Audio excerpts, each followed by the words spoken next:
Spain নাকি England, যার হাতে উঠুক শিরোপা, অপরাজিত চ্যাম্পিয়ন পাচ্ছে ইউরো। ফাইনালের পথটা সহজ ছিল না দু দলের জন্য। এবার দেখে নেব রোড টু ফাইনাল।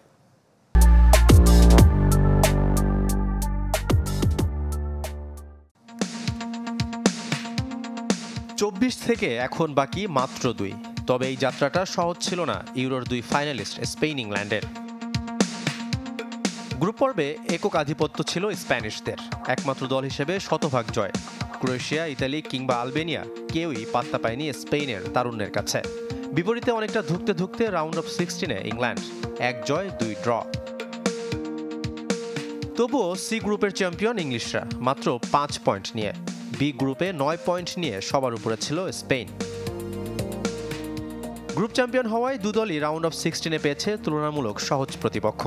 জর্জিয়াকে 4-1 গোলে বিধ্বস্ত করে কোয়ার্টার ফাইনালে দে লা ফুয়েন্তে শিষ্যরা। আর পিছিয়ে পড়েও শেষ মুহূর্তের 2 গোলে স্লোভাকিয়াকে বিদায় করেছে ইংল্যান্ড। কোয়ার্টার ফাইনালে স্পেনকে চ্যালেঞ্জ জানিয়েছে জার্মানি, তবে শেষ হাসি ইয়ামাল নিকো উইলিয়ামসদের। আর টাই ব্রেকে সুইজারল্যান্ড বাধা টপকেছে ইংল্যান্ড। ফাইনালের আগে আরেক ফাইনাল হয়েছে ফ্রান্স স্পেন লড়াই। বিস্ময় বালক লামিন ইয়ামালের হাসি কেড়ে নিতে পারেনি কিলিয়ান এমবাপ্পে। আর সুপার সাব ওয়াটকিন্সের শেষ মিনিটের গোলে ডাচদের হারিয়ে টানা দ্বিতীয় ফাইনালে গ্যারেথ সাউথগেট শিষ্যরা। বার্লিনে শিরোপা যার হাতেই উঠুক, আসরে অপরাজিত চ্যাম্পিয়ন পেতে যাচ্ছে ফুটবল বিশ্ব। শাফাত মিদুল, চ্যানেল 24।